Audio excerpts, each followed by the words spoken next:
Welcome to The Pie. I'm your host, Tess Vigland. Economists are always talking about the pie, how it grows and shrinks, how it's sliced, who gets the biggest share. In this show, we're talking about the most pressing matters of the day, seen through the lens of economics. The Pie is a production of the University of Chicago's Becker-Friedman Institute for Economics. And in this episode, we have another extra slice for you with guest host Ben Krause, Executive Director of the Institute. Welcome back to the microphone, Ben. Thank you, Tess. So who are you talking with today?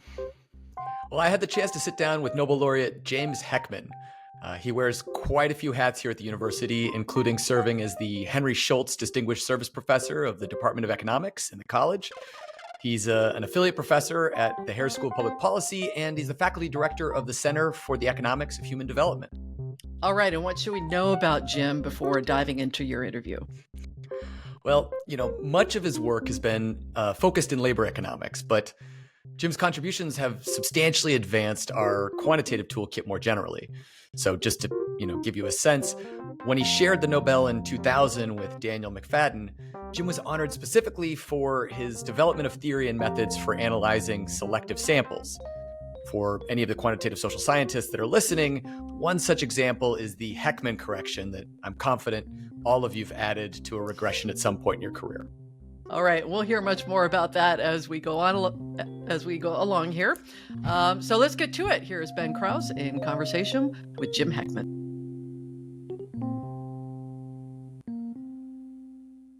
So before we get into how it is that, or the story of your research, I was wondering if you might be able to summarize for us what should the average economist or even just the average person know about the economics of early childhood development? Well, it's a very simple and intuitive idea that's received a lot of empirical support, not only from a variety of different kind of data sources.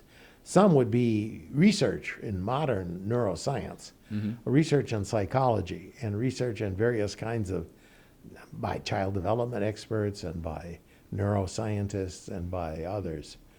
That really, the brain is forming from day one. It's forming in the womb.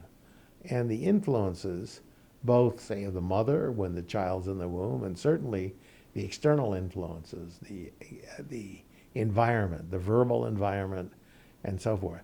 Those environments are playing a very important role in shaping the development of the child's brain and resources, intellectual and social being. It's just creating the child's personality and intelligence, and even their persona.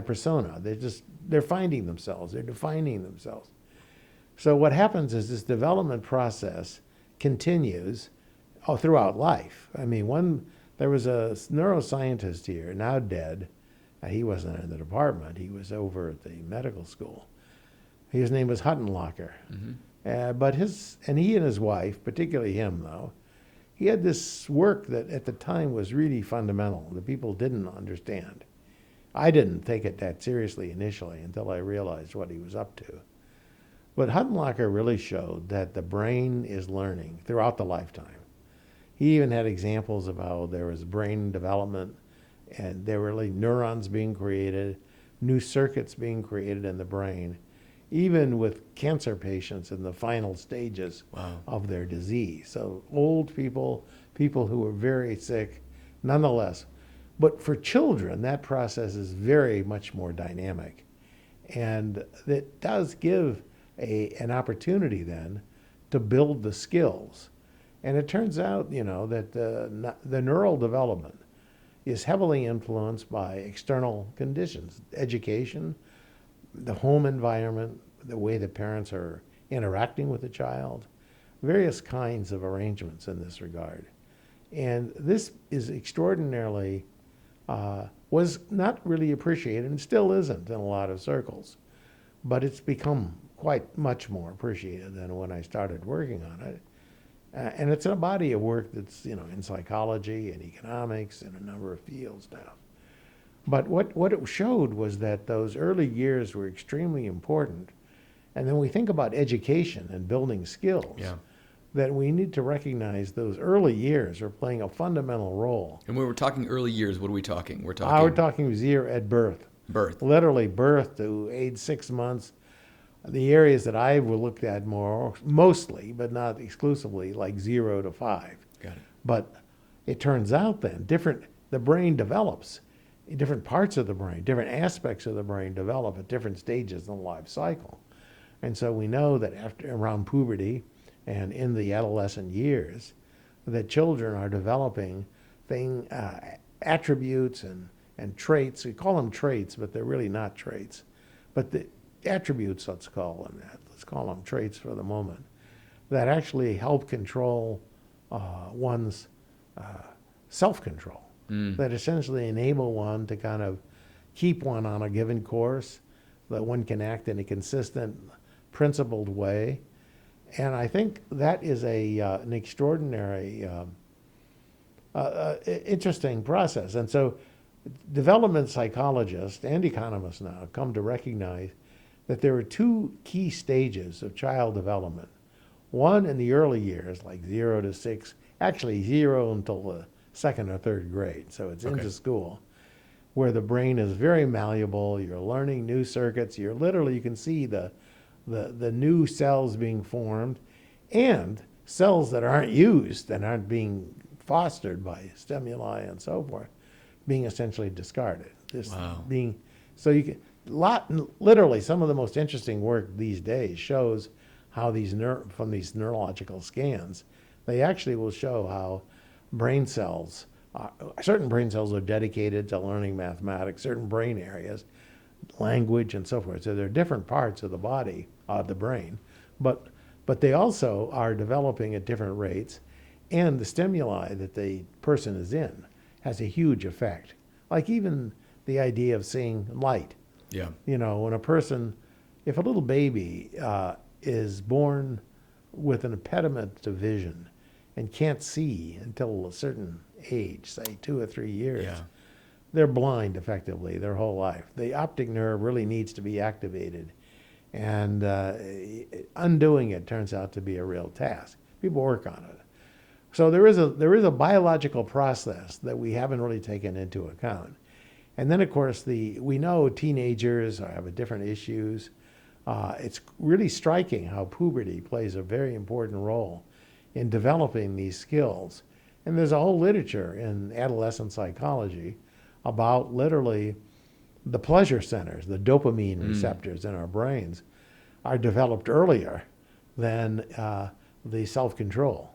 Okay. And so that explains the teenager. Explains a lot of my poor choices during my high school years. It does, and it also explains something else. And this guy at Temple, his name is going to escape me just right now, but he's at Temple University. He's done a lot of work on the adolescent brain and adolescence generally. But what he shows is that it claims, and I think it's true, that one's greatest, if you think back over your lifetime, some of the most intense memories, pleasure and stimulation and just experience are in these teenage years. And that's when they're really unchecked. There isn't this kind of, later the prefrontal cortex develops at a later stage, so there's a gap. And sort of plays like an editor role. Plays an editor and a brake on that kind of unrestrained. Yeah. So the kids who are doing really crazy and reckless things, when the dopamine's sort of acts of sociality. I mean, there is also social brain. Yep.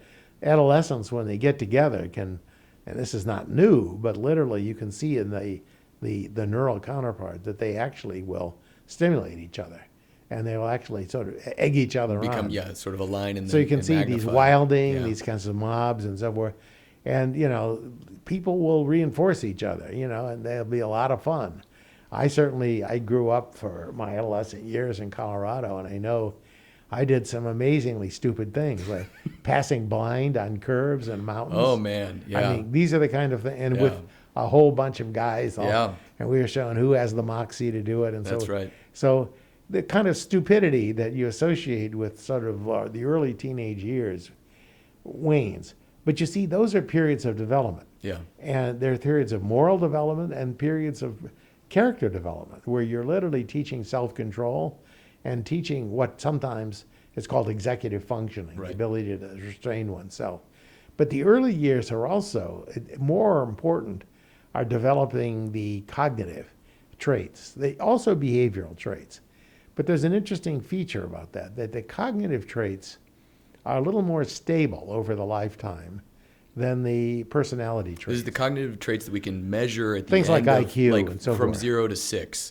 That You you're can. able to measure at that point, stay relatively constant. No, they develop. They develop. Okay. I mean, by after- age 11 or so, as a Okay. group now, that's an Yeah. average, that they tend to be pretty well fixed. However, I mean, that's the claim. Yeah. But what really happens is the rank order is fixed. Okay. But actually, if you look at pure IQ development, we found IQ increases into the 20s, 30s, and 40s in response to stimulation. Got it. So a lot of people, but the fact is the rank order is relatively Stable for cognitive skills, Cognitive but for skills. non-cognitive skills. Personality skills go all over the place. People Yeah. change their personas. They experiment with what Yeah. they are and the kind of personas they identify and reveal. So the reason I got interested in all this was, of course, that's an amazing opportunity for thinking about education. Yeah. And when kids go into school, they're already a big chunk of their brain is formed. Right. And even their personalities and self-control. So understanding this as additional investment in education. So the early work on human capital focused mostly on schools. Right. And that was the understood notion where they That's where we're talked making about the families. contribution, or at least that was the belief at the time. Well, that was where you could measure it the best. There's Yeah. a lot of work to be done. Of course. Looking at the rate of return to college and on and on and on. But then as we got better knowledge about the human development process, we realized the preschool years, I mean, we're talking from the beginning, turned out to be very, very important. And this is a knowledge base that's only been accumulated in the last 20 or 30 years. Yeah. And so we actually have a very, very strong and growing database on how these skills are formed. And with it, then, the strategies are tried out of how you can foster those constructively. The Yeah. role of the parents, the role of the environments, and so forth. And what are the policy implications then as a result that have come out of your work? Well, some have been misinterpreted, but most, That's one of the reasons I wanted to ask. well, one major environmental is basically the value of the environment. You know, the parent interacting with the child or the caregiver Right. or whoever is doing the role. Yeah. Later in adolescent years, it's the mentor. Yeah. That lesson, those lessons, which are not just directly lessons like we think of going to a blackboard and writing lectures down or giving, sermons about or statements about how to solve a quadratic equation. It's much more like the interaction with the child. The child imitates a lot at those early years. Yeah. So that creating a model for the child, called sometimes a role model, but it's more than just a role model.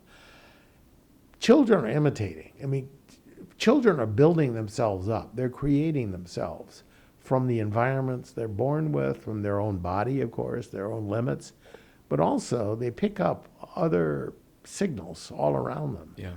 And understanding that education consists of that kind of personality and character development is really very important for thinking about educational policy. And it causes us, I think, to think about more constructively. So moving the emphasis away just from schools to families Right. and to family environments. You see, early on in the human capital literature, back in the 60s, and the modern human capital literature, let's Right. forget about Marshall for the moment.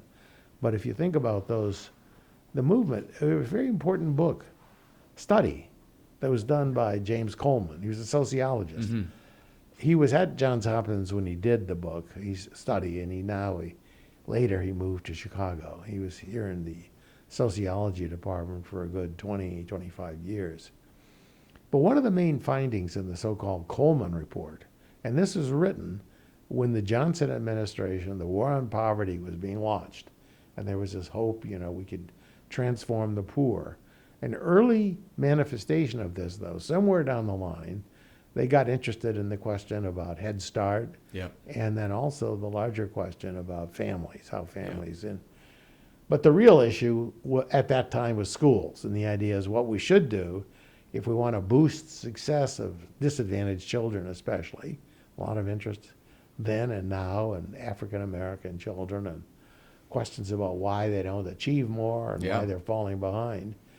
The same questions done 60 years ago, which should cause people to pause a little bit to think about policies that were tried 60 years ago as to how effective they were. But I would say that at least around Chicago, not much of a pause, not much of a reflective moment.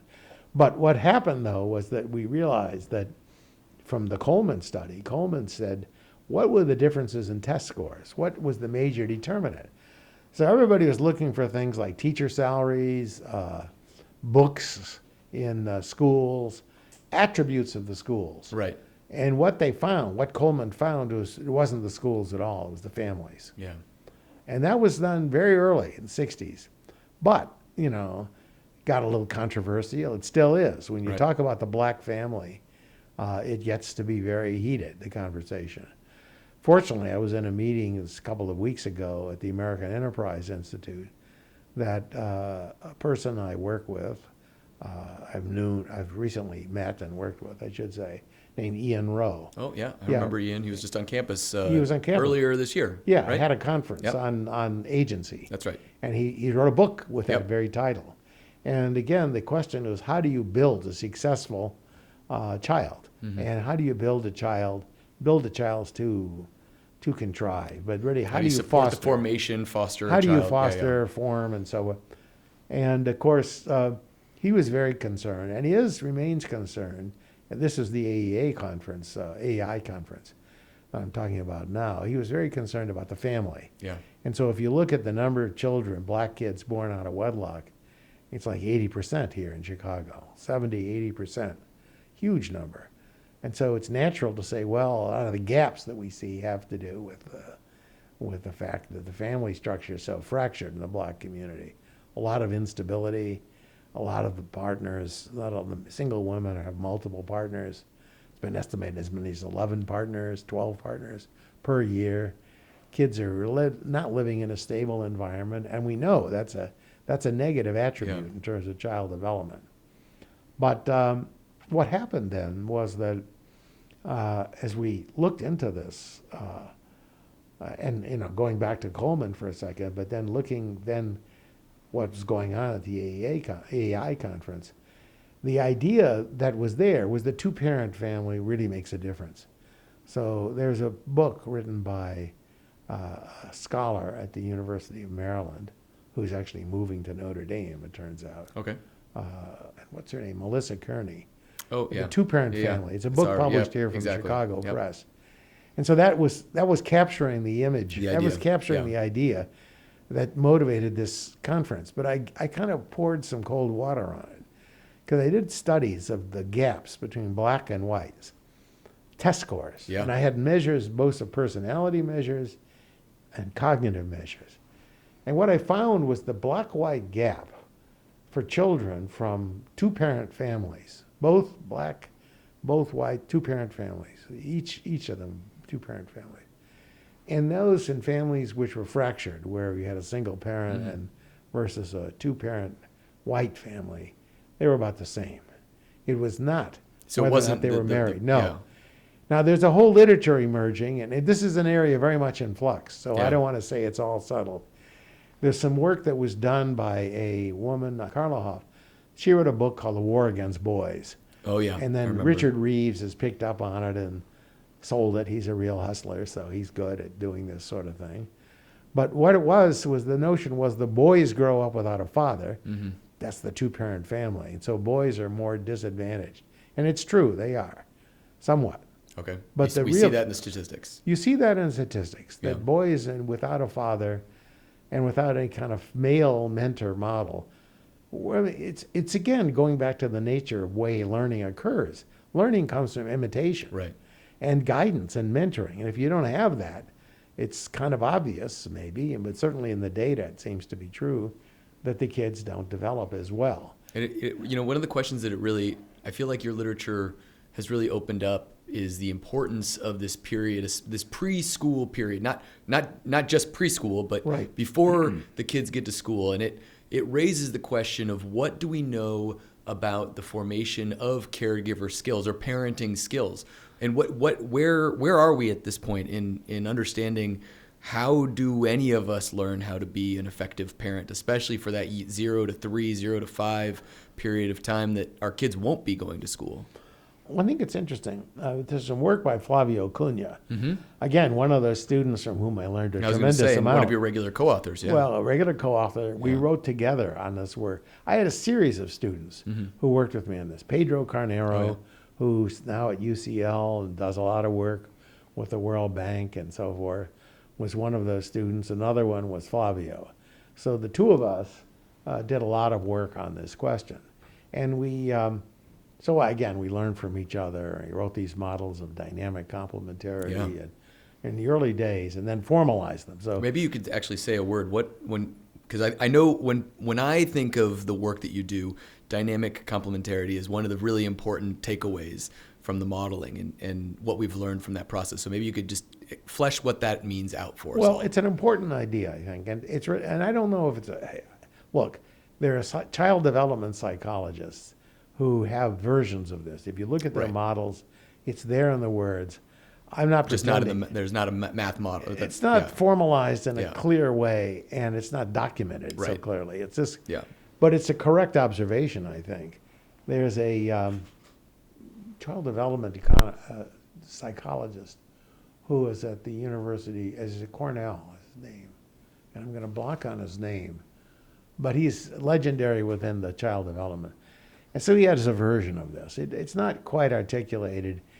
And see where economists can come in and constructively. See, it's interesting, by the way, when I mentioned that, what are economists contributing to this?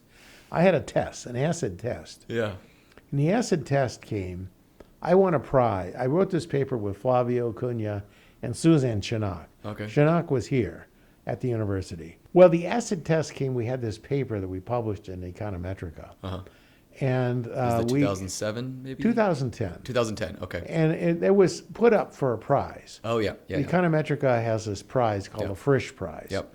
It's in honor of Ragnar Frisch, who was the founder, one of the first Nobel laureates in economics, and the founder of Econometrica, the journal. And so this is the estimating the technology of cognitive and non-cognitive skill formation. Exactly. And so we looked at that. We wrote the paper, and we did a lot of work. That took us several years, and everybody put his or her shoulder to the wheel, and we got it forward. But then it was put up for this prize, and the chairman of the committee was a very tough-minded guy named John Rust. It turned out he was the chairman. He was nominated. Other papers were nominated too, and he said, "Look, that he didn't really know, and the committee was mostly economists. Okay. So he said, we really wanted to get a very clear picture. Was this a contribution even to psychology? And so they got some really top psychologists to read the paper. Yeah. And they said, yes, we hadn't thought about it this way. That's where economics can actually, with our models, can organize data and models in a good. So that was a high level of compliment, better than even getting the medal itself. Yeah. So I treasure that. But the point is that dynamic complementarity characterizes the skill formation process. And it shows why an early advantage actually helps with the later learning. That's right. It's kind of obvious that skill begets skill, but we formalize the way in which it did, and these complementary skills, cognitive and non-cognitive skills, play an interactive role. It's both the cognitive and non-cognitive. Right, but then it's very skill intuitive. Begetting skill. And we saw this in this other study that we did on the Perry Preschool Program. Yeah. We had kids who weren't changing their IQ so much, although they did.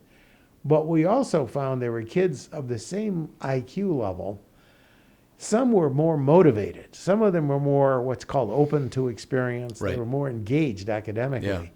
And even though there were two kids of exactly the same IQ, the ones that were more open to experience, the ones who were more engaged with the world, and in particular in school, were more likely to get higher achievement test scores. Yeah.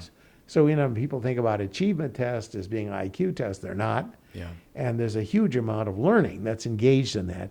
And learning requires motivation. So we really put these pieces together. Really We're demonstrating still how the together. non-cognitive is complementing the cognitive. And the other way around. And the other way around. The other way around. Yeah. In fact, I'm writing a paper right now, and we're looking directly at how IQ itself is affecting IQ tests. It sounds circular, but it isn't. We can do it with the data we have. And it's because, there's a lot of strategizing in an IQ test. Yeah. And then non-cognitive traits as well. So people who are persistent will finish IQ tests more quickly. But also, if people are strategizing, and we need a better measure of strategizing than IQ, but that's all we have. So it's not. There are better measures, but they're not at our disposal. But the structure we can find is, yes, you strategize, and when you take a test, almost everybody sort of looks at it and says, okay, I want to do well. Maybe. Some people don't want to do well. But if you do, or you're motivated, so that's where some of the psychology comes in, where the motivational psychology comes in. Some people will give incentives to get people to do it, and that's been done repeatedly. But on top of that, you can say, well, those kids who are more motivated will actually learn more, even if they're equally smart. And so again, understanding these motivational factors, how important they are. So there were two aspects to this. One, look, when we got into this business, I don't want to sound too vainglorious here, but it was true that literally, if you look at the way economists thought about learning, it was all about cognition. Yeah. What we did, that's this work that I talked about before, about the GED all that. That really showed the importance of non-cognitive skills. So I knew that was there. Yeah. And just as a recap, right? You were learning about, what was the effect of the GED, and what you were finding was, the GED can get people to demonstrate cognitively they know the material of completing high school, but what the people who were taking the GED, the people who were selecting into that track of life, they lacked, or they had at least weaker non-cognitive skills. Right. And as a result, you see very divergent outcomes in life. Good. A+. Thank you. Every once in a while. Every once in a while. But that inspired you to start taking a look earlier and earlier. It did, and but earlier. you see, then it transferred over directly to when I started to work on early childhood, which is separate completely from the GED. But you could say, well, how important are these? And now we see increasing bodies of evidence. There was a conference that was held in Berlin last summer with some psychologists and with me and a few others. And we'll have another conference next month at Evanston. Awesome. No, again, on bringing it closer to personality. home. I like that. Yeah, well, there's a very good psychologist Yes. at Evanston, I promise you. Very smart guy. But anyway, the point is that we brought these factors, and then we tried to understand how you created those factors. Yeah. So we got new measurements on board. Now, I'm not saying we were the first to consider non-cognitive skills. There's a whole program here, even in Chicago, called CASEL and so forth. And the whole notion of CASEL was you're going to teach this skill or that. But what we did, and what I think is also not really fully understood, and people still think about these skills like, here's a lesson for skill A, here's a lesson for skill B and skill C. And we really showed, no, these kinds of both imitation of, the way a parent would comport himself or herself, the way that the parent would give an example in his or her life, these examples are emulated by the children or picked up. They were bundles of lessons, That's though. right. And so it wasn't like there was a lesson to how to be, have a good executive function. Yeah. It was much more, there were lessons in life which basically stimulated individuals. And there were multiple benefits from these. So one of the benefits that we found, we did a study, looked at one particular early childhood intervention in North Carolina. And we followed these people up. And the intervention was done to boost IQ. So that was the focus. That was the focus of most of education literature in Yeah. the 1960s. Cognitive psychology had conquered the world. Yeah. And there was a whole literature, even in personality psychology, Yeah. saying personality was an unstable creation. It varied from situation to situation. And there's some truth in that because we manifest different aspects of our personality. But there still turns out so that's also a matter of investigation. But the point is that we found that when we put together these models, we put together these features, there was an interactive pattern, and that we could do something about boosting both cognitive and non-cognitive skill, and we could measure them in ways that people hadn't thought about measuring. Yeah. See, there's another whole issue about what is a test score. That's right. And test scores, people are very naive. If you read the psychological or psychometric literature, not psychiatric literature, the psychometric literature has a whole series of mathematical conventions. And so they will say, okay, we're going to create a scale. If you look closely at the scale, it's a complete artifact of a functional form of a mathematical equation. It's okay. I mean, I can tell you, there are hundreds, maybe thousands of papers written in that domain.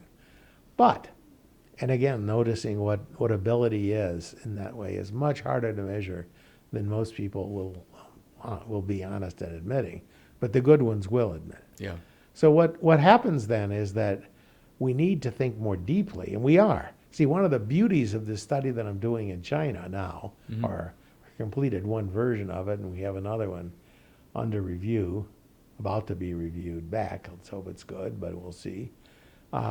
Is that we have measures of tasks that are much more fine than just some answer to a personality inventory. And so we can literally have people doing tasks which are comparable across people, literally. In this case, these are, and the task. Give me a sense of what kind of a task, Yeah, the task would be things like reading. Yep. It would be like graphic skills, the ability to draw circles and create the graphic illustrations and capture the what should I say, the pictorial and so. And then there also would be things like language skills where you would actually, so you'd get language, vocabulary, language skills, and a version of IQ where they're solving, puzzles of a certain complexity. But they're all doing the same thing. And you're doing that in a test, the item test, if you do it item by item, which is rarely done. But more than that, the tasks are meaningful. Yeah. And we can meaningfully compare tasks within blocks. It turns out they're more or less the same tasks. And I can tell you why they're the same. So we can look at development within those common blocks in a way that has never been done before. Because the scale then is an open question. So literally within the block, there'll be a number of questions. These are all little children, I remember. Right. So these are kids that are 18 months to like 42 months, very young. But there are tasks like learning certain kind of words, like look at a picture and verbalize. And you'll do that 5 or 6 times. Yeah. They'll be exactly the same kind of questions. Yeah. And you can see how they learn as they go through the them. blocks. So you have a scale. So this is the program that was focusing on trying to increase cognitive. It was initially designed. If you look at the initial literature, it was done in North Carolina in the early 70s. Yep. And the idea was ABC to boost program. IQ. Yep. ABC, it's called, exactly. And it's got versions of it still Yep. all around the world. And it influenced like Head Start, for instance, right? Both Perry and that Yeah. program both influenced Yeah. Head Start.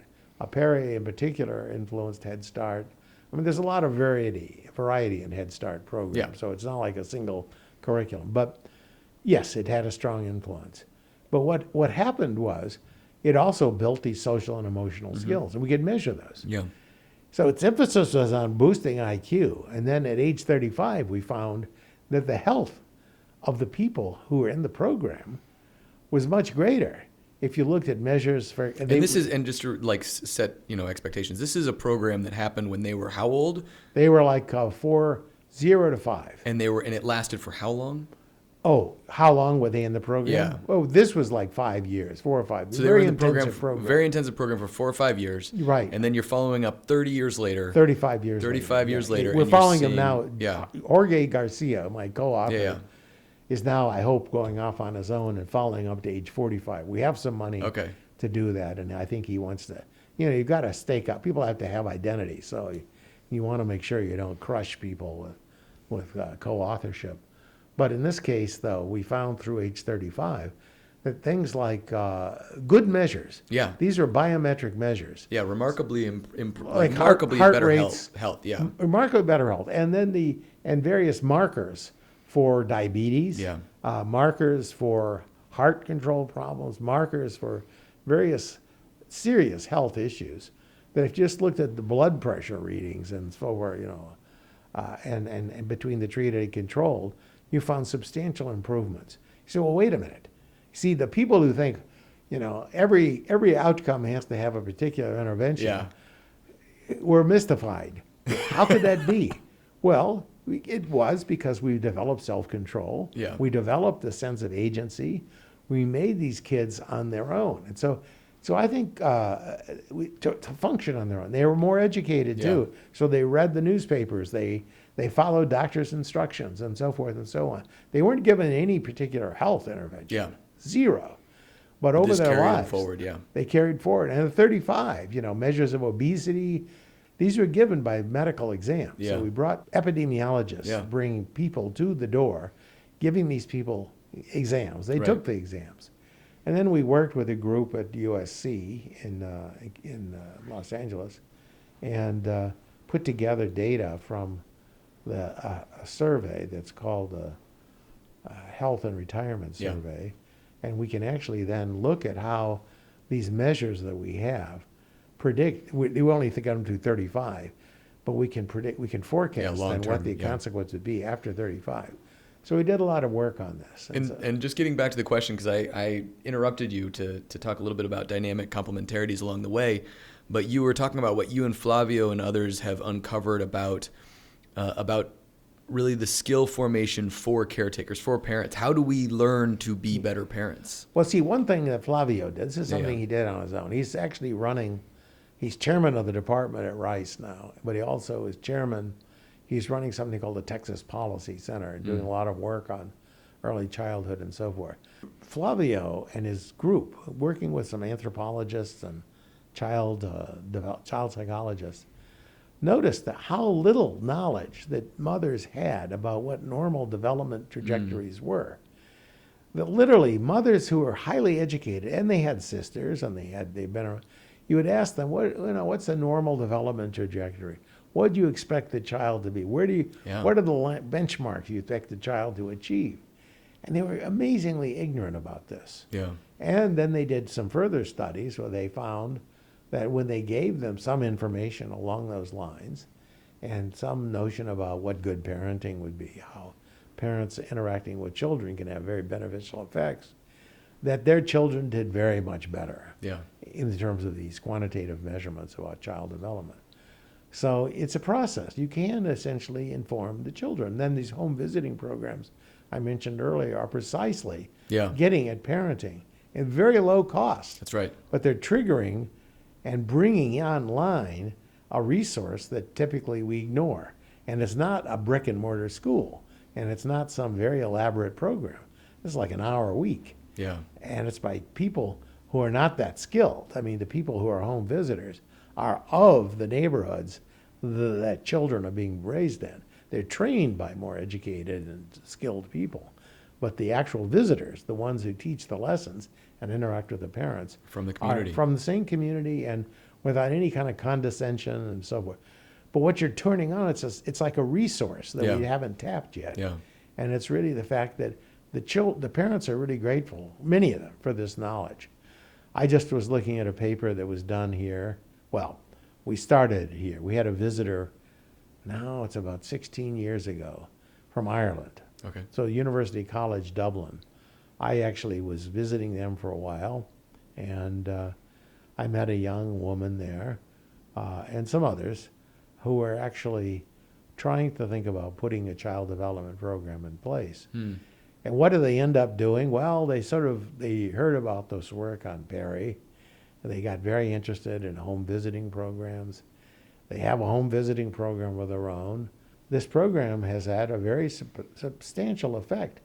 And it's a visit that occurs every 2 weeks, every fortnight, as they put it. And so, again, it's low cost, but it's engaging the parent. Yeah. And to me, I see this as a major insight into the nature of what child development's all about. What you're looking at is a structure of, the essential ingredient.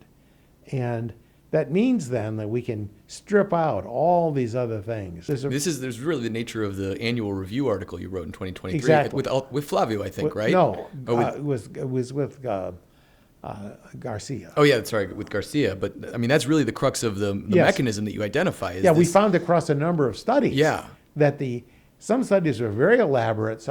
But all the successful studies had one ingredient, namely that it had this visiting and they had parental engagement that was enhanced. Yeah, home visiting with this parental engagement enhancement Was that very then good. leads to long-term And even these very improvement. low-key programs. Yeah. And I mean, low-key being really an hour a week, maybe an hour every 2 Over weeks. just like a year, it seems like, in some of the Well, in cases. some cases that was a year and a half, sometimes 2 or 3 years. But they were able to achieve growth in the children over the same age ranges that far more intensive programs are able to achieve. Yeah.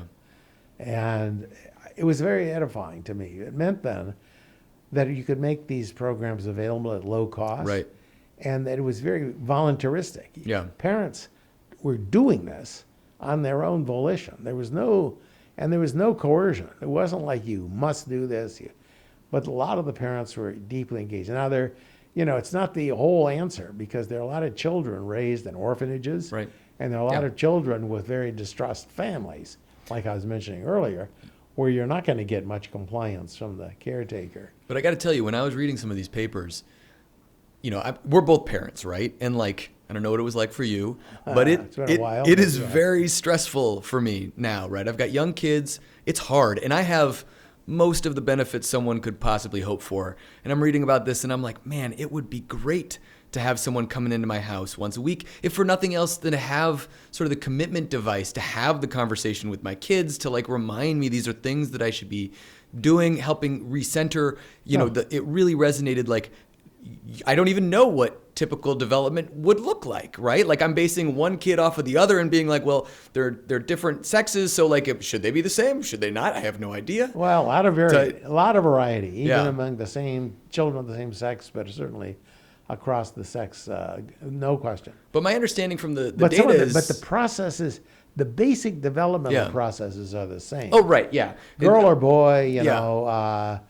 and that's the common humanity Of that course. actually goes on, Yeah. and that's an aspect that people don't Fully That's the other appreciate, part. yeah. You have to understand. See, economists are much better at this, I think. And of course, this is an arrogant statement. Of course, they say so. Those are some of our best statements. No, but what will happen is a lot of these people come out, and they're so-called scientists. And they say, okay, we're not going to generalize from anything. So I'm going to do there's a whole culture out there that says we must do an experiment, and no knowledge is obtained from anything but an experiment. Sure. And of course, we might not be able to generalize the results of the experiment, and therefore, if we do one in China, and we do one in India, and we do one in U.S., those are three different things. Three Yeah. different things. Yeah. We don't even try to put them together. And what economic models do is they put them together. Yeah. They put them together, at least conceptually. And sometimes they put them, like in that paper with Jorge Garcia. Yeah, We Jorge actually Garcia, yeah. did put them together formally. We Yeah. did it in terms of empirical work and in terms of a conceptual model. And that runs so much against the grain of that literature. And these people are huffing and puffing about being scientists. But what is science? But trying to find unifying principles right. that underlay the development of human beings. And I refuse to believe that human beings are all that different. They just are not. I mean, we develop brains at about the same rate. I know that there are differences biologically. I mean, there are genetic differences, some fascinating differences that come from different genetic histories. There are people who traveled out of Africa in a different way than others. But the fact is that there is a common developmental process that's been observed. Yeah. And- And I imagine that as part of that developmental process is this anxiety that I feel as a parent, which I understand, like the data also holds up, that increasing anxiety among parents of whether or not they're doing the right thing. Right. And so then Well, the but question, that's part of the modern culture. Oh, sure. now. That's absolutely part of the modern culture. But People now, there's so much quote advice on child development. yes, no, you get flooded with, and you're Flooded. just like, what am I supposed to do? I think every Yes. major journal or newspaper and you're popular at the journal. playground and someone's telling you you're abusing your kid because you are doing X or you're not doing X, and so that, I mean, that gets to the question No, that gets over the hill. Over the top. I mean, it's definitely, much. Yeah, it's too much. But what do you think is sort of the next step? Like, where are the next contributions in terms of parent skill formation that you see coming down the pike, or that you yourself are working on right now? Well, I think there's an aspect of education. saying taking what we do know and making it more generally available. Look, see, this is something that I've actually gotten very interested in, and if I just had more resources, I could really develop. But there's work that was done in British Columbia by this person who's now dead, unfortunately. He was a German-Canadian child development expert, and he did a very simple thing. He did something called a school readiness index. Mm-hmm. Yeah. And it's an instrument that people collect to get a sense of how ready children are in terms of both knowledge, cognitive knowledge, and social and emotional skills. Can they sit still? Can they cooperate with others, and so forth? And what was very interesting to me about this study, and it's been replicated in other provinces in Canada and by some in Los Angeles too. Okay, yeah. In fact, there's some... I was going to say, I think I've heard of the Los Angeles work. Yes, Los Angeles work. There's a doctor who's there. He used to come around here a lot. And there's even an attempt to try to implement this in Oak Park. Okay. So Oak Park is hardly a disadvantaged area, but it's got its sectors. But the point that they were showing was that there were a lot of kids in Vancouver, British Columbia, from what you would normally think of as middle class or even upper middle class neighborhoods that were not school ready. Mm. And so it wasn't a matter of income, which is another deeply important point. Yeah. There's this huge push for the universal basic income. You know, Chicago is now handing out, and Cook County both, handing out wads of money based on this very bad research. It's bad. I mean, it's bad. Claiming that you need money. If you give families money, they're going to have better kids. It just doesn't follow. It's not true. And the models don't say that. And literally now the data don't say it. There was a nice NBER working paper just a week or two ago by Greg Duncan, who's one of the most ardent zealots of this point of view. And bless his soul, his honest soul, he reported an experiment funded to the tune of millions and millions of dollars, that the effect of giving these families more money on the development of the children at age 4 was zero. Well, he said it. No, but that's, honest. I mean, listen, when I see results like that, I get really excited because it tells me that at least some of science is doing the right thing. It's doing, right? We're doing the right thing. And I will say, I mean, I think he's crazy in his love of this. I mean, there's a bias that's built in. There's a whole, and this goes back, I think, to a very strong bias in the belief in certain aspects of government programs. And the reason why I say that is that, think about the Great Society. Mm-hmm. What was the Great Society going to do? It was going to set up a bunch of welfare programs that were giving out money. It was money, money, money. That's what politicians can do. They can vote money. Programs that actually, and I'm not saying money is bad necessarily, but I appreciate that. No, but you say, are we wisely spending that money? And we might think more of these understanding, those like the Vancouver data. Yeah. Getting what's driving parenting. These effects. Yeah. Yeah. And you're right. Families with conflict, families with a lot of turnover, those are families where children are growing up with disadvantage. Yeah. There's a tremendous issue there. Tremendous. And we saw that recently. I had some studies. I'm working with an undergraduate here at Chicago as well as a postdoc from China. Okay. We have very rare data. And we looked at the children. These were left behind children. When there was a lot of turnover, the parents would come and go and come and go. That was the worst possible thing for child outcomes. Imagine. Yeah. Just creating bonds and then breaking them and so forth. I think the advocacy is just overwhelming. That people, for example, here in Chicago, we have a program called Educare. Mm-hmm. I don't know if you've heard about it. It's over here I'm not sure if it's in Bronzeville or in Inglewood. I actually don't know. But it's west of here, and I visited it. It's near a high school of some prominence, but it's all black neighborhood. And if you go into this building, it's wonderful. They have a nurse, they have a library, computers everywhere, clean, toilet, everything is wonderful. You go into some of these homes in Jamaica and Western China, and there's none of that. Their homes are poor people. But you say, do I need all this? It's all very nice. That's being funded by George Kaiser, who's a billionaire many times over, made his fortune on liquefied natural gas, and power to him, and he means well. And nothing negative to say about George Kaiser. But I would say he's wasting a lot of money. And that It'd be better directed at these in-home programs and interacting with the parents. Interacting with the parents. And in fact, they want to take the kids out from the parents and put them in these and a lot of centers. programs have focused on that method, that mentality. We're going to replace the household in the school. Exactly. Yeah. You see, and that's been the nature of a lot of American public policy. Yeah. That the family is somehow, we can't touch it.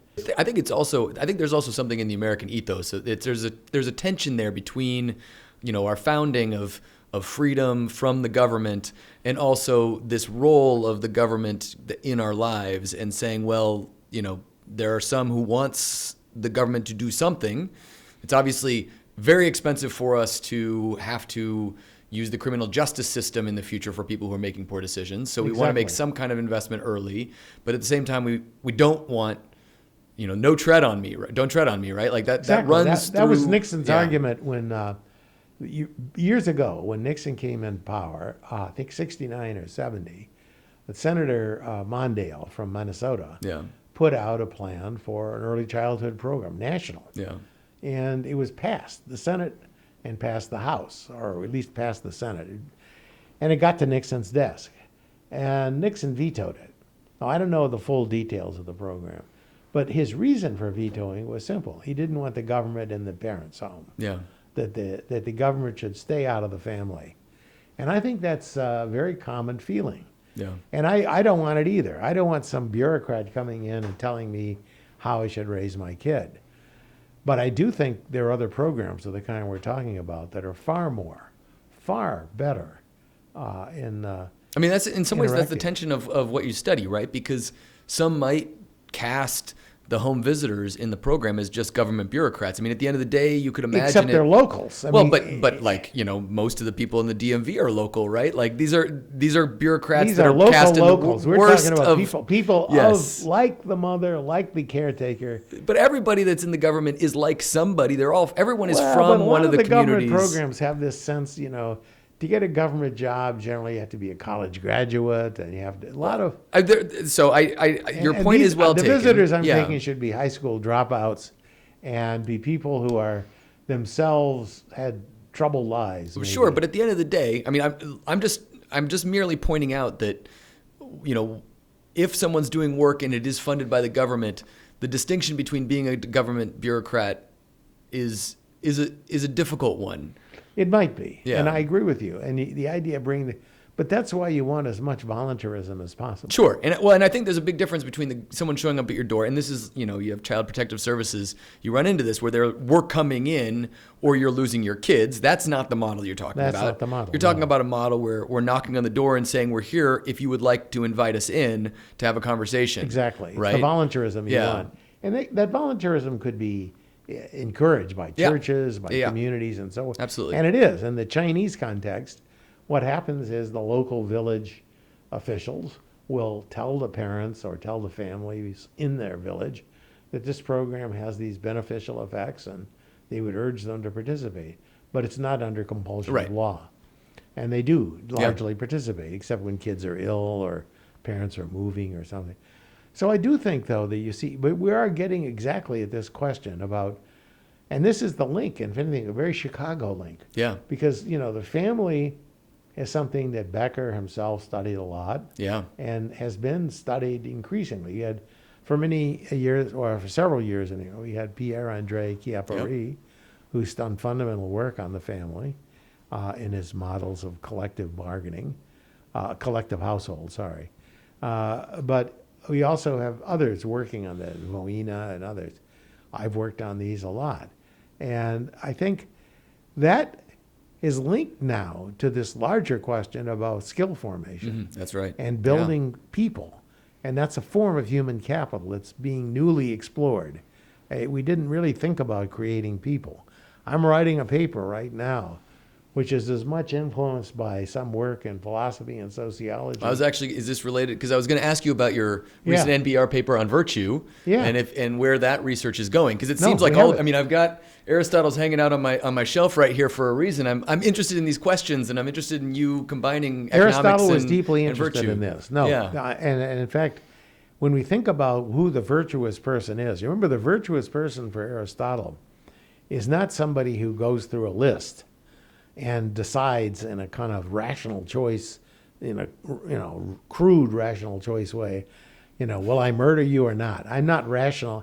Yeah, I'm not virtuous because I decide that the benefits of murdering you are lower than the cost. I don't know, which edition of Aristotle do you have? I've got, what do I got? I've got the Peripatetic Press's sort of, the metaphysics is what I've got. But do you have somebody who's actually introducing it? A translated commentary by Hippocrates Apostle. I don't know this. I think that actually is more English, right? Cambridge, England or something. I mean, if I'm being entirely honest with the audience here, I have, the notes here are mine from when I was an undergrad philosophy major, but I haven't spent as much time with this particular book. I do have a friend who wrote a popular press book that's called Ask Aristotle that came out last year, which, for those who are interested, involves, he falls down the rabbit hole of studying virtue by taking some mushrooms and going into a existential crisis, and then a friend of his happens to be a philosopher and introduces him to many of the ideas that you're talking about how it's not about making rational choices over murdering or not murdering. It's eventually forming your preferences is how I would describe it. It to the becomes point where an you're no involuntary longer reflex. Yeah, you're not interested. You're not tempted by murder. See, but that's already, think Yeah. about it for a second. What I'm saying now, wait, just listen. This sounds very anti-Chicago. Well, that's why I wanted to talk about it. I thought it was exciting. But you see, it's a commitment device by the parents. In Aristotle's sense, are not something that we decide each day. It's not something where we're kind of relativists today. Today I'm going to be a nice person. Starting from scratch. We're going to be optimizing. Yeah. Right. So we build up this capital. I mean, that was kind of what Becker was thinking about all along. But it's more than that. It's literally internalized in our values. It's internalized in our neurons. It's internalized in our conception of ourselves. And so at some key point, these are unthinkable. I mean, you just don't do it. And culturally, we can do that. Now, we can do it for good or bad. That's right. I mean, you can get people who are like the Spartans, right? Yeah. Teaching their kids to, go out and sit out in the cold and murder anybody or harm people in defense of Sparta. So there are Hitler Youth and other examples. But I do believe, so there's Jesuits. Yeah, you got to watch you out have for a Jesuits. Jesuit self. You're Well, a that's Jesuit. because as you know, I was in the seminary with the Jesuits for 3 years. So, Loyola they has definitely this are great serious quote. about formation. Yeah, they were. Yeah. But Loyola has this great quote: "Give me the child, and I'll give you the man." Oh, there we go. Right? Yeah. It was Loyola. Yeah. He actually said, "I'll give you the child, I'll give you the man," at age 7 or something. Okay. But the Jesuits were very strongly. But it's an obvious thing. But see, that's exactly the kind of model I'm talking about. Yeah. It's there, and really trying to understand that. How we can intrude into that process, intervene is probably a better word. Or even just, I mean, the way I like to think about it is putting the options, another person on my shelf here is Amartya Sen, right? The development is freedom. I think of it as increasing the choice set for parents, right? To know what is out there to help you in the process of forming your kids. If you can increase the choice set, yes, I agree. On the other hand, Sen himself argues you shouldn't increase it by too much. Right? Well, That I'm not saying I agree with everything that he's got in there. but to be clear, I'm not talking about necessarily the material choice. I don't think that's No, a I part of it. understand. But I'm thinking about like the No, skills that you understanding bring they have to power. parenting. Yeah, It is. exactly. No, I think it gives them a capability That's in right. a sense. Exactly. Helps So- deal with some of that anxiety that at least I'm dealing with. I don't know if everybody Well, the else anxiety knows. is a fairly new phenomenon. I don't know how much anxiety there was in Chicago 100 years ago on childhood. It's hard to know. It's hard to know. I mean, we think about how much anxiety did Leopold's and Loeb's parents have about their child development. They kind of let them go hang out, right? Yeah. And enjoy. Yeah. But I don't know. I think, there's a sense, but remember, a lot of learning about parenting is by imitation. Yeah. What your parents did for you, you do to your child. Yeah. To do otherwise runs against the grain. Now, people do otherwise. Yeah. But Well, and especially if you're raised in a household where you can think back and say, I didn't like that. Right. That wasn't beneficial for me, and try to do something, and do something different. Yeah, exactly. It's that kind of reflection. But I do think, since Freud and that at least the modern society has thought a lot more about childhood and its crucial role. And, the Freudians would place an enormous emphasis on what the mother did and so Sure. forth. But in some ways, you're kind of a neo-Freudian in this I am. regard. No, you're it's very emphasizing, similar. It's very similar. It's Yeah. very similar, except for different purposes, right? You're suggesting the mother has a very different role than Freud would emphasize in that early maybe formation. not. I mean, Freud would really emphasize the importance of the parents and really shaping, sometimes bad memories, good memories. You could imagine the mother or father or both providing Or very caretakers. in regard- caretaker having very negative influences on the child's development. So, but he was thinking more broadly. I don't think he was engaged in the idea of the cognitive and this kind of interaction model that we're talking about, which is more child focused. Yeah. Than this is still child focused, but it's almost like an accident. It's an accident of the environment. Your parents were screaming at each other, or they were belittling you, and they're saying you're a jerk or you're brilliant, and so forth. But it's similar. It's very similar. But that's the point. I think that people have thought about these processes. And the role of for economists is decades. we have an opportunity to bring sort of this more rigor. We do. We to bring. take No, a look at I the think data. that's right. Exactly. To formalize. We can create data. We can learn from them. We can learn from, and we can organize. See, that to me, it's organizing the data and interpreting it in a way that's not standard. People aren't.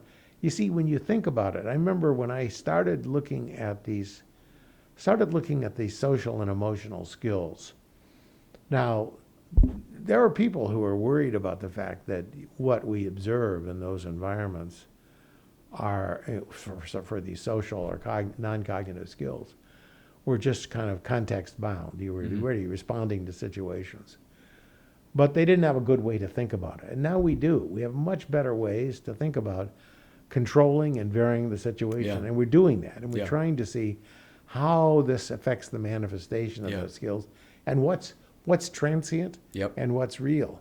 So those are things. And getting back to a point that you made earlier in this conversation, and actually was, I would say, sort of the end takeaway of your Nobel lecture in 2000, which is the difference between the way you framed it was the treatment effect and the structural, the treatment effect problem and the structural problem, right? What is only applicable in this circumstance, or what is the effect of just this program on these outcomes, and what will be the effect if we go into a new place, a new space, It's a new setting? And that's the beauty of what economics can do. Yeah.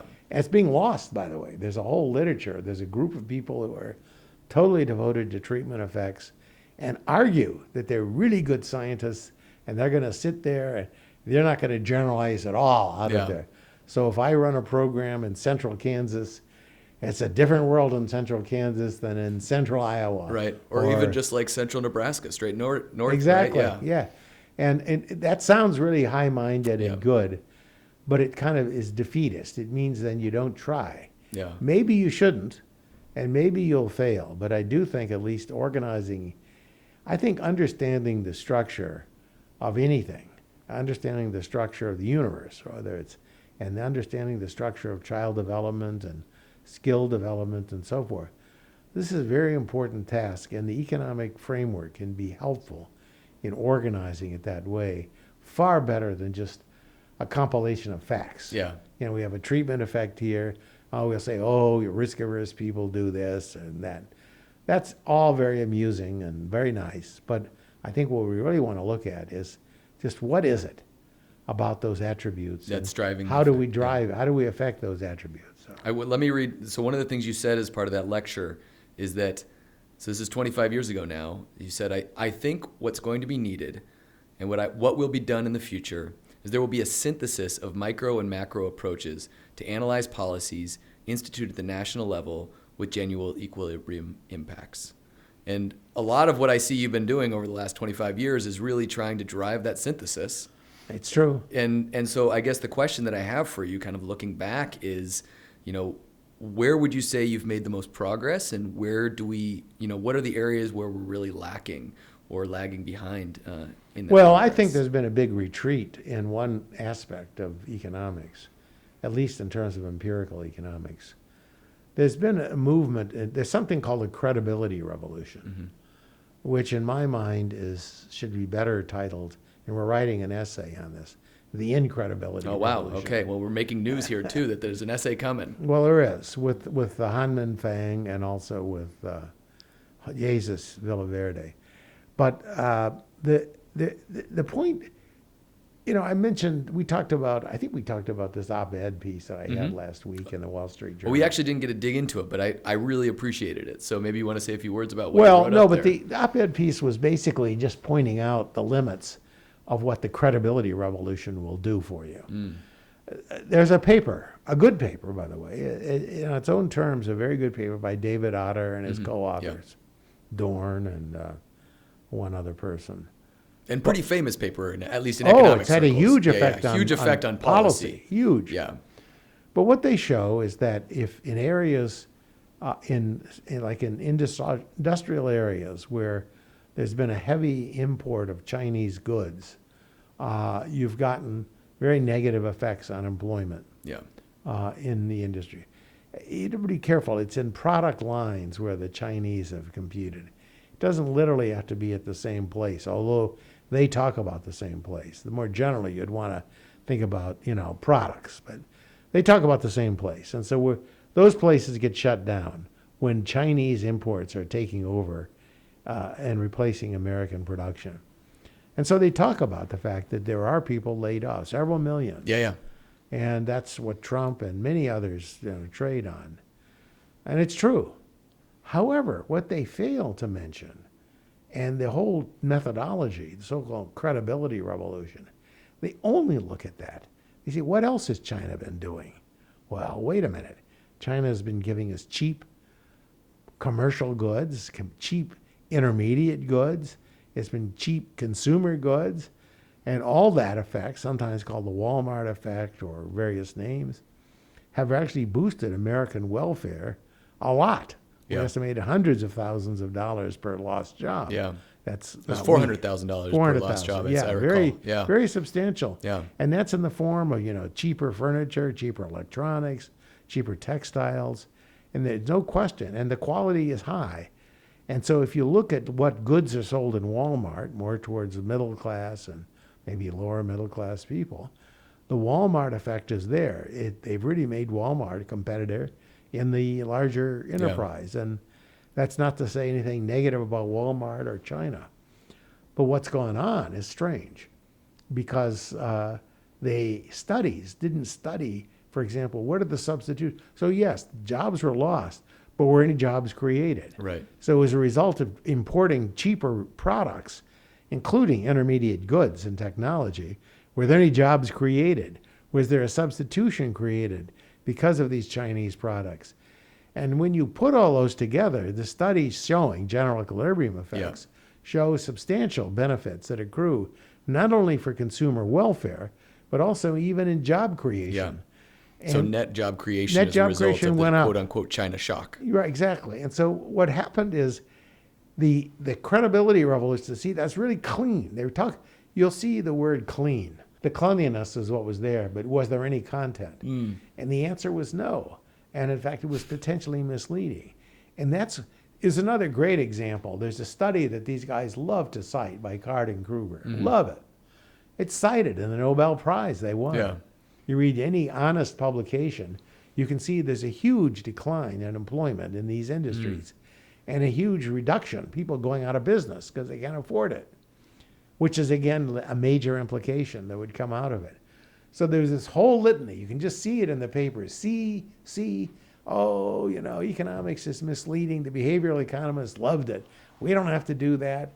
I mean, these guys are something else, but it's truly amazing. But what happened was the reality now crept up on them. What are they going to say about California? Yeah. I mean, but they don't care. The Mariel boat lift, you know the story there, right? Yeah. And there's a whole well-documented thing about people moving in and moving out. And so there wasn't that, the interpretation was incorrect because it didn't really consider the general equilibrium effects in that market. And bringing that back to the China shock, the So you were saying you were teasing us with a working paper that's soon to be coming out that's building off of this Well, idea. the credibility. We're Yeah, playing the to look at credibility this thing. revolution. But you see, the credibility revolution Yeah. is seriously, they're proud of it.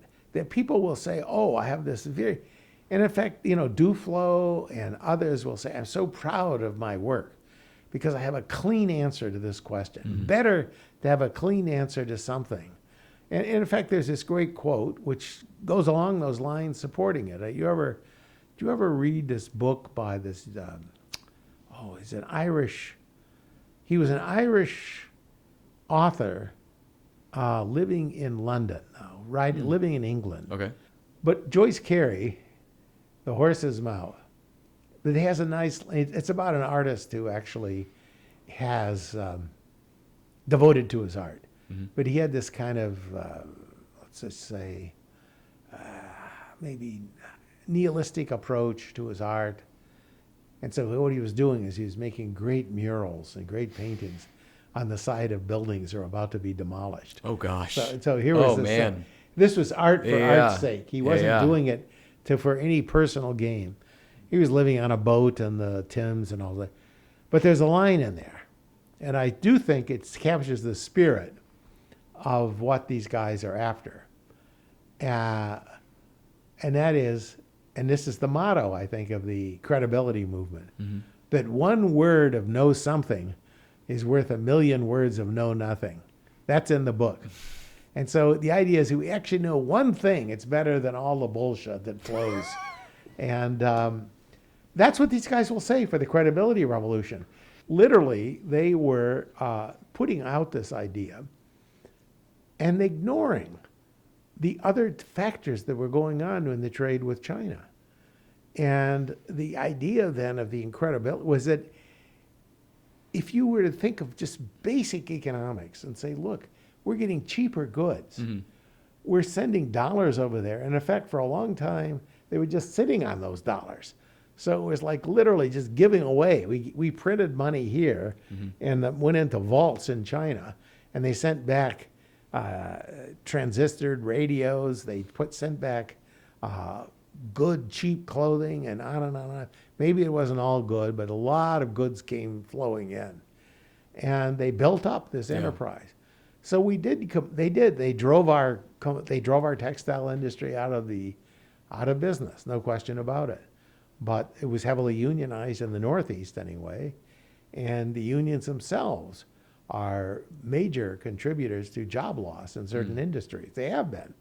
I mean, if you look at many industries like steel, meat packing, and so forth, the unionization of those industries in the long-term global trade has caused the U.S. to be much less competitive. I mean, look, a lot of these companies like Toyota, Honda, moved into the South in the U.S. they go to the South. Non-union and precisely areas. because they're non-union. Yeah, and like, it's interesting because I would think, I don't want to speak on behalf of anybody that you've referenced here, but I would expect that they would see themselves as more aligned with your view than I think you expect. Which is to say, I get the impression that what people are trying to do, first of all, I think people are responding to incentives, right? Like, what will the journals publish? Oh, totally. Right. And so the They journals live will their publish. lives with it. Yeah. We inculcate this in our students. So the journals now. are saying, They're we want well-identified studies. Now, that's a collective action problem among everyone that's reviewing articles, but like, that's what they're asking for. I don't read the Otter et al. Paper as saying this is the full story of what happened with China in the economy. I actually read it as something much more akin with what you're describing. We have a well-identified piece of this. And exactly. I mean, we didn't fault Otter. Otter's got footnotes saying the opposite. So I'm not saying Otter is a dim bulb or anything. He knew that. And he made the warnings. Yeah. But the point is that the warnings didn't take hold. Well, so the I point think of the it's article exactly right. Yeah. was basically saying, look, they're there. You read the article, and he's certainly cautious. And he had a recent paper that he wrote, another version of it. He wrote with a computer programmer that we trained here and somebody else. But the program, the paper was cautious. It was very cautious. Yeah. So that's, but he feels it's not his. But wait, you see, there's something there. Yeah. Yes, he's cautious, but he kind of leaves that to the other people. Well, but I don't think that there's necessarily anything wrong with acknowledging I found reduced form results, No. or I found results in this particular space. Very much like what you said in your Nobel Prize speech, right? There is this problem of the treatment effect, and some of us, we have the skills that are well situated to contribute to those questions. Right. But we must acknowledge that the structural problem is at least as, if not more important. And so being able to feel a good deal of certainty on the treatment effect problem, I think, is valuable in contributing to getting better answers at the structural problem. Well, I think, put it this way, Yeah. Otter could have written the editorial and should have. Well, so that is actually, that's that is one of the questions I wanted to ask you, which is, did you have any conversations with him? Because I was surprised he had not written it himself. No, Yeah. that's the point. Yeah. He was more than happy to claim this glory. And, it's personal gain, no question about it. There's a lot more financial benefit in publishing a paper in And economics Trump than there is was in living writing. on it. Trump's, Well, how much, yeah. if it'll ever penetrate this administration, I'm sure it won't. But I mean, it certainly got a lot of pickup. I mean, a lot of people are talking about that op-ed. So They are? Yeah, absolutely. I mean, you positioned it in the Wall Street Journal, and you're undermining what is one of the most commonly held beliefs in the country, which is that China decimated our industry. Exactly. And just does a very succinct job of laying out, we have evidence of damage in some areas, but we also have evidence of overwhelming benefit across the board, even in the thing that we care most about, which is job loss. Right. Right? We gained jobs as a result of this. Exactly. And we're all better off by $400,000 for every job that was lost along the way. Right. I mean, it's a very succinct package of but information. it accumulates the knowledge. Yeah. But you see, what happened is that this, I'm normally not a popularizer. Well, this is the thing that was so interesting when I saw that you had written this. I was like, I don't think of you as doing this, but you're great at it. Well, I mean, I don't mean to be I don't want to thank come you. across as obsequious, but like, Well, this is this op-ed began with my co-author. I Okay. was in Hangzhou last year. yeah, And we got onto a session at the meetings, the Econometric Society meetings, and this comes up often. The Chinese are very sensitive about this. And then I just said, understandably so. Being Yeah. the boogeyman for everyone in Yeah, the the U.S. has got to boogeyman. not be fun. and I said, really, this isn't that clearly thought out. Yeah. But nobody's put this evidence together, which is amazing. But you see, that's not the incentives That's anymore. right. You're exactly the right. credibility, and in fact, we're training zombies. These people we grind out here in a lot of these graduate programs, not just ours, Mm-hmm. are people who are doing credibility revolution style Yeah, work. exclusively one piece of that two-piece One puzzle that piece, you're and they saying. say we'll leave that to somebody else. But They'll we're think not that's their producing other job. people. Yeah. Yeah, they think that's their job, and that's part of their job. But my God, you still should have this qualifying. I don't think Otter himself had that many. He has footnotes. If you read it, you realize he's not stupid by any means. He's not. And Dorn isn't stupid. And who's the other guy? There's another guy who's at Kennedy School. I don't He's a trade economist. He used to be at San Diego. Very smart guy. But, so these guys, they're all smart. And I'm sure. I didn't realize that he gotten such info, though. Yeah. I mean, I Send me some of this if Yeah, you could, absolutely. some links. Yeah. No, the reason, see, that's one of the other things. When you write these papers, you never know how much impact you're having. Yeah. Someday later, you find out. Like when I was writing these model on the return to investment and Right. and the fact that there's this benefit of the dynamics, that had a very substantial impact. But I only found out about it, with a long lag. And I found that a bunch of people really picked up on it. They love it. But it does honestly report what I think is the finding in that literature. Yeah. But I was happy with it. And I would love to see more work. And honestly, that's what we're trying to do more of here at BFI, is trying to do more of the synthesis where we're pulling together the full stock of knowledge, not just showing one snapshot, one well-identified paper. We're doing that too. But we really want to do more to pull together the full story of what is it that we're learning? How are we creating the synthesis that you talked about between exactly. the structural That's what should be done. and the treatment effect But you problem. see, going Yeah. way back to the start of all this, when thinking about Chicago and Yeah. where it stood, I honestly believe that in economics as a whole, as a field, there was there was a greater appreciation for people who conducted such syntheses. I don't mean a review. Sure. There are all I know what these you mean. reviews that get a list. Joe Blow did this, and they never read the papers. They just read the abstracts, and they tell you, "Oh, this was done here." I mean, and there." I think we're about a year away from just AI taking care of those articles for us. You going think so? forward. Oh yeah, I think so. Yeah. I mean, there'll be editing needed, but I think those things are going to, I mean, you know why I think of it is because of dynamic complementarities. AI right now is benefiting dramatically from early investment, and skill is going to beget skill in this space. You think so? I would bet on it. I hope so. I think I'll win this bet. No, it is better. No, I know they're in training. The AI, Yeah. I've seen that, and they are. I mean, ChatGPT, and recently I think I told you that I was writing there's a report that I needed in Chinese, written in Chinese. I was giving a lecture in China, and I wanted to read a document in Chinese. It was written in Chinese, so I couldn't directly interpret it. But I had a postdoc who could access DeepSeek. Oh yeah.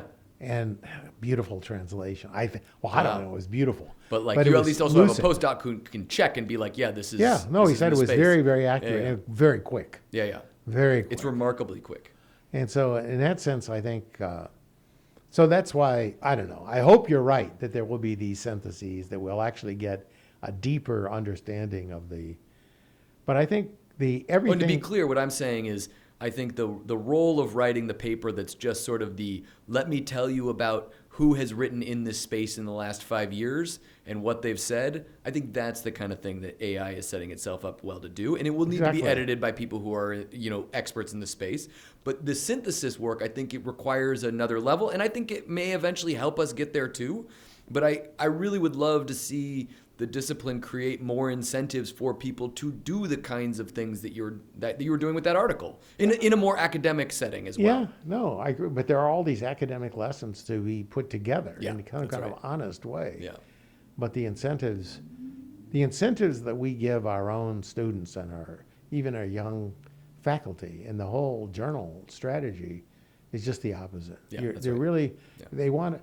I think, I mean, it's somewhat, I think maybe there was probably greater emphasis of trying to understand the economy as a whole, to try to really understand the parts and how things integrated together.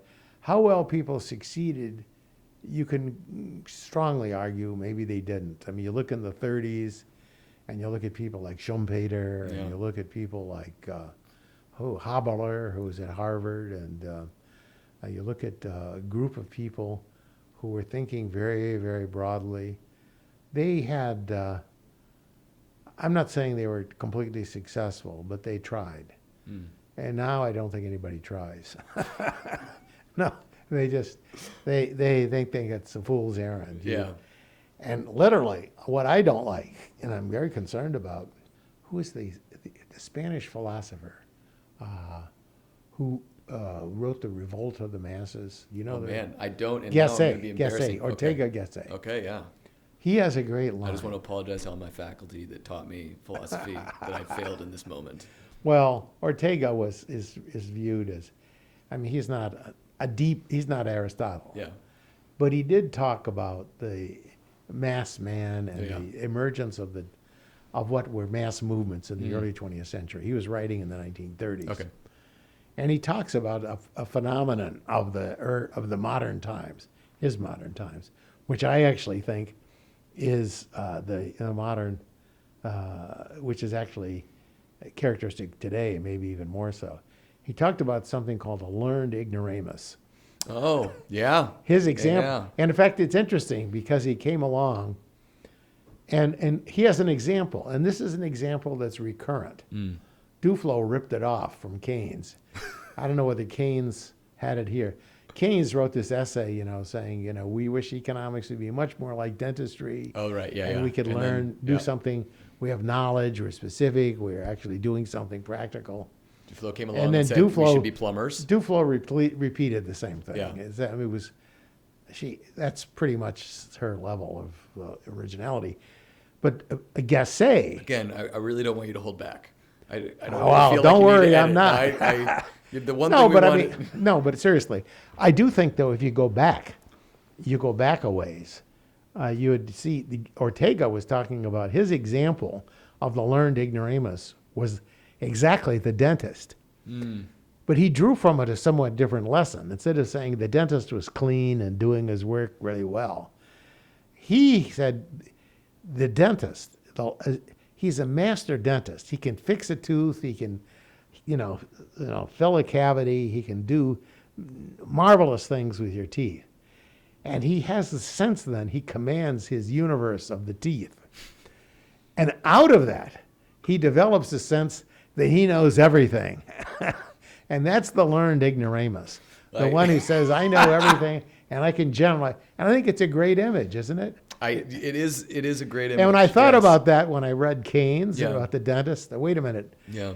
So here I am contradicting myself.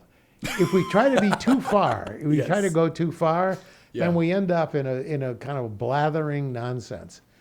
But if we don't try to put things together in some ways, we really are. And we don't think a little, look at Duflo. She basically has this paper, which people have said is, stunning and original, very much in the credibility revolution sense. And what did she show?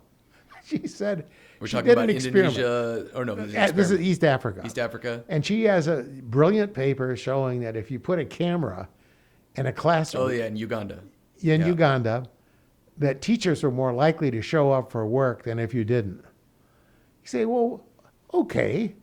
I mean, it's kind of like if you brush your teeth, you won't get so many cavities. Well, yes. Or if you drive on the right side of the road, you're in a European and American influenced environment, you won't have as many accidents as if you drive on the left side of the road.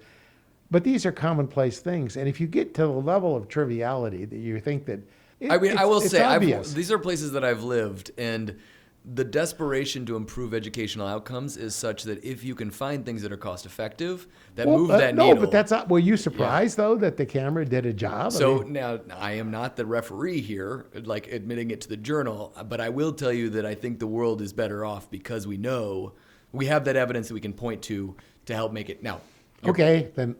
But I stand corrected. I would certainly wasn't wrong. I'm not saying that. Yeah. Somehow, but if I were to think about improving education in East Africa, but I'm not sure I'd want to start with cameras. Well, I think that one builds. So I will tell you. No, it's interesting. You're correcting me, and it's interesting to know that. It's interesting. So I will tell you most of my interactions. So I'm from Nebraska. Most of my work has been in low income countries, and when I do research, most of my family is like. Wasn't that obvious? And I'm often like, it strikes you as obvious, but there's a bunch of other things that also are obvious, but they're all empirical questions. Right. And I think you raise an important point, which is, and I agree fully, that the credibility revolution is only as valuable as it is helping us answer the structural problem. Right? I think it's when you can generalize from it. I mean, you get this generalization. But let me finish this one point, which is that. Duflo did this paper on cameras. If I understand the history correctly, it's coming off of Creamer doing the first RCT in Kenya, so just over the border, where they were testing the thing that was most obvious that was going to help kids in schools, which was giving them textbooks. Like that was the opportunity that they had, and they were like, well, obviously these classrooms don't have textbooks. We give them textbooks, everything's going to be better, and we'll do a study, and I can write a paper and you can get the funding you need to get more textbooks because that's going to solve the problem. Okay. And they found that giving them textbooks didn't help.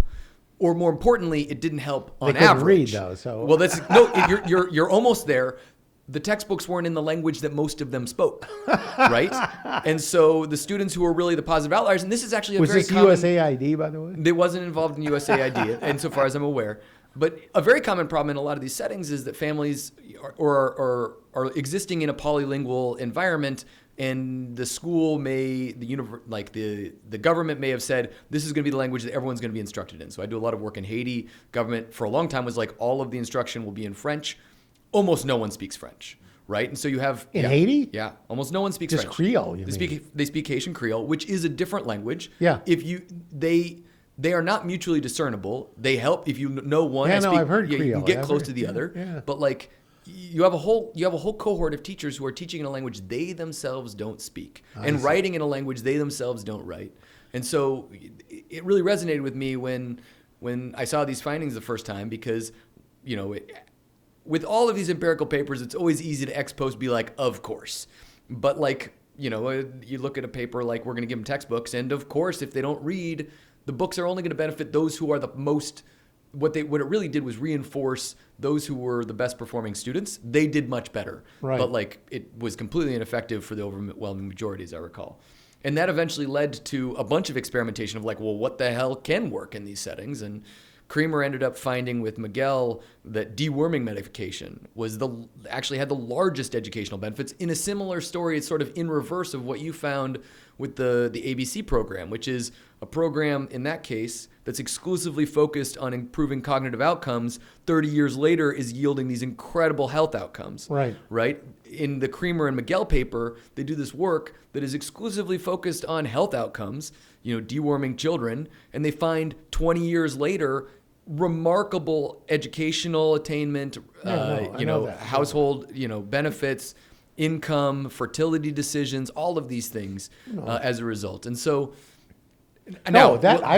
that's exciting. That's not understanding these links that we didn't think existed. That's right. So that's all good news. Well, let me. I've taken a whole lot of your time. Would you entertain? Holy smokes, yeah. We like to wrap things up with a lightning round of the same questions that we ask everybody that sits down with us. Would you be willing to entertain these questions for me? But the first question is, what books are you reading, or would you recommend? Well, there are wonderful lists of books that I could recommend reading. I don't know where I would start. If you wanted to pick one, or this is why we start with what are you currently reading right now? Okay, if that might reading, be, I'll say. Yeah. Okay. Yeah. I'm reading a book by an historian named Harl, and he just was published 2 years ago. He's emeritus at Tulane. His work is primarily in classical languages and the Byzantine Empire. However, this book is amazing, because what he does is he puts together the phenomenon of the barbarian, the other, the invader, both in China and in Europe.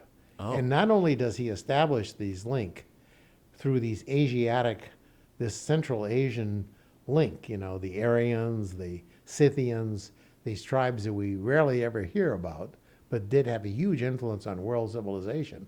He also puts it together, the barbarians, against whom the Chinese built the Great Wall. And it turns out not only does he comment on these people, he builds a nice connection among these people, which I never thought imagined. So the Harl book to me is fascinating. It's truly fascinating. That sounds really interesting. So this is totally unrelated to my research. That's one of the reasons we asked the question, because it's fun to hear. No, it's actually, I think, it's an interesting book to read, because this is what I like best about ideas. I like intellectual history. Mm-hmm. And this is intellectual history at its finest in some sense. Because you're weaving together threads that, you normally don't weave together. In another version, I would give one other reference to weaving in this way. Was once I realized the important role of the Scottish Enlightenment on economics. Yeah.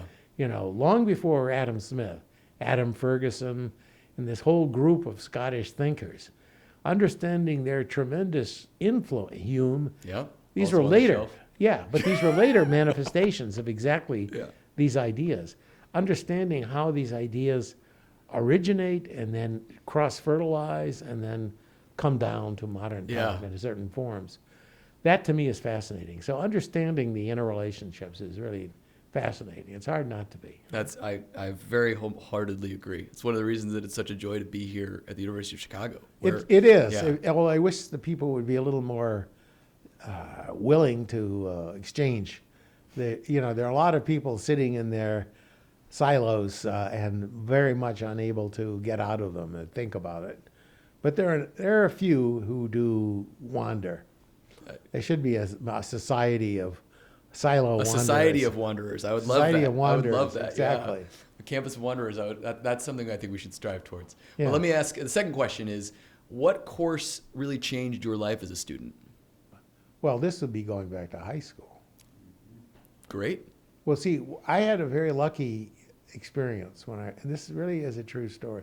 I had a lot of influential courses, so I don't want to say that there was one course. So this is not a graduate course. There were some very stimulating courses. When I came here in my first year on the faculty, I sat in on Friedman's class with Jacob Mincer, actually. We're both coming from Columbia, and we sat through the course. It was a wonderful inspiration. But on me personally, the way I thought about research and the way I thought about ideas, it was much younger. And when I was in high school, this was in the 1950s and early 60s. This is in Colorado, right? In Colorado, in a place called Jefferson County, just outside of Denver. It's just to the suburbs of Denver, Golden, Lakewood, Boulder. Those are family in well, there, Boulder's another county, Yeah. but nearby. I used to drive up to Boulder a lot. I mean, it was close. But what happened was that there was a guy named Frank Oppenheimer. He was the brother. I was going to say, yeah. He was the brother of J. Robert Oppenheimer. And he was the one who got his brother in trouble. He was a communist. Oh. He had been a member, hardcore member of the Communist Party in Berkeley in the 30s. He is teaching at the University of Minnesota and doing cosmic ray research. Very important work, very brilliant guy. And for me, living in Colorado and living in Lakewood and with my family and my family background, I encountered this guy. My superintendent of schools got him, this guy. He couldn't get a job. Because he'd been blackballed at that point. But slowly in the late 50s, there was a comeback. People were starting to realize McCarthyism and blacklisted. The blacklisting was starting to fade out. And the superintendent of schools enticed this guy to come and teach a class to high school students in physics at the university in Jefferson County. And they had a county-wide competition. We had to take an exam and everything. So there's a group of us that came from all around, all the different high schools. We met very early in the morning, and this guy taught us. This guy was from another planet. Yeah. This guy was from another world. Yeah. He was a person to me, and he had this beautiful, deep interest in physics, and he had very clear, simple ways of explaining. I still remember the way we talked about measurement, well, should it be ratio measurement? So ideas that I still use to this day. Yeah. And we did these experiments, and this was at a time when the U.S. was very frightened by Sputnik. Yeah. And there was a program developed at MIT and other places, but it was MIT primarily, a program for high school students to try to make us catch up with the Russians. So I was part of that curriculum. I got into it.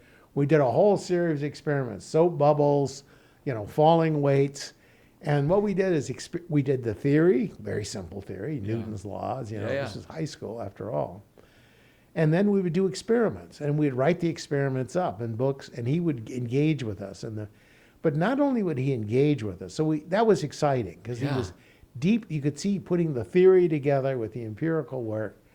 To me, was amazing. I got so excited by that. I mean, literally, I'd drop a weight off a table, and I'd measure it. There it was, 32 feet per second per second. It's by really God, remarkable. Yeah, it was good. Yeah. So I was just totally amazed by the beauty of this.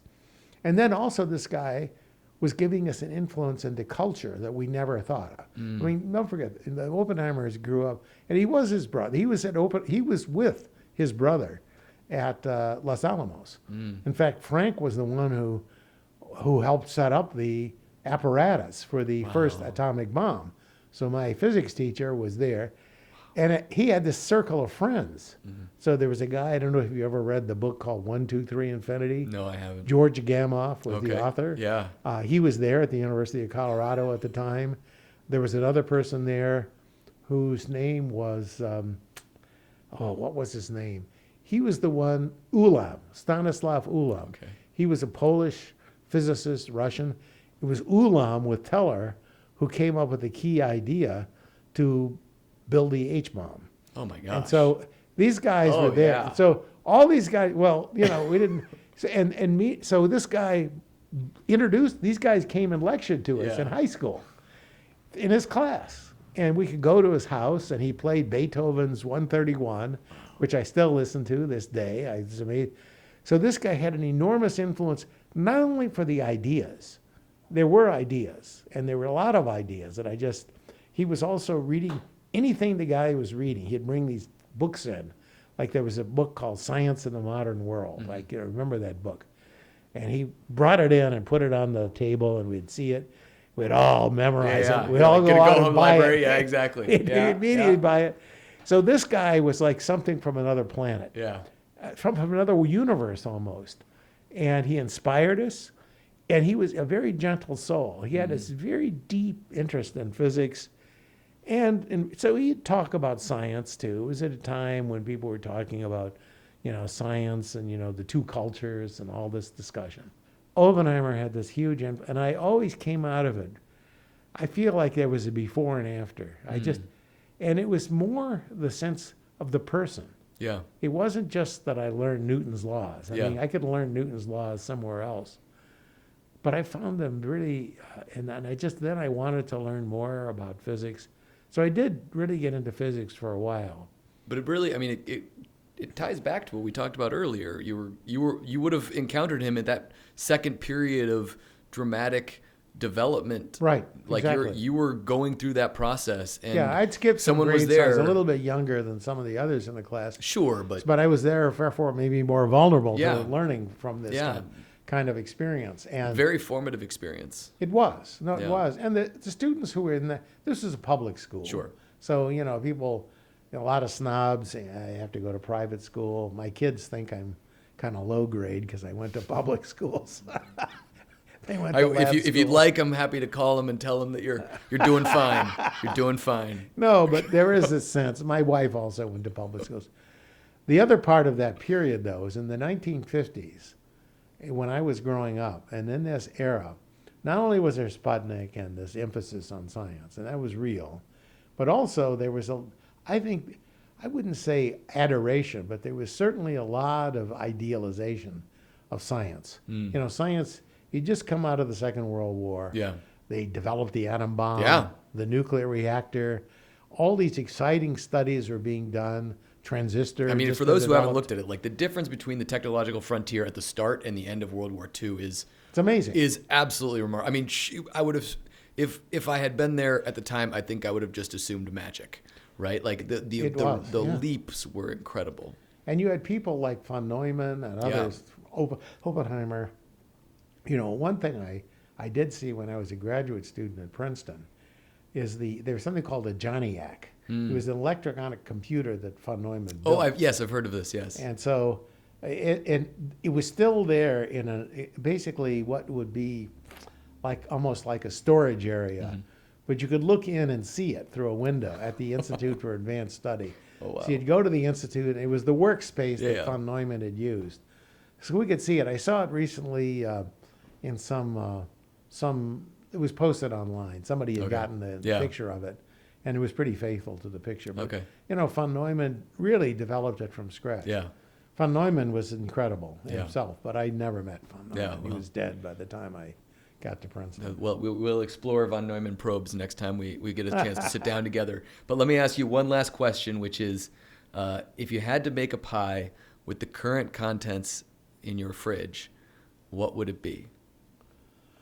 Oh, it wouldn't make a very good pie, to be honest. It would be Is that because of the cook or because of the ingredients? the ingredients. Okay. And the cook. Okay. Both. That's certainly the cook. It's important to identify the mechanisms. That's what we've established. But today. I couldn't make a pie Yeah. if half of my life depended on it, probably. I could make this pie. This one is good. It lasts. Fascinating Nobel laureate there, Ben. What stood out to you in your conversation?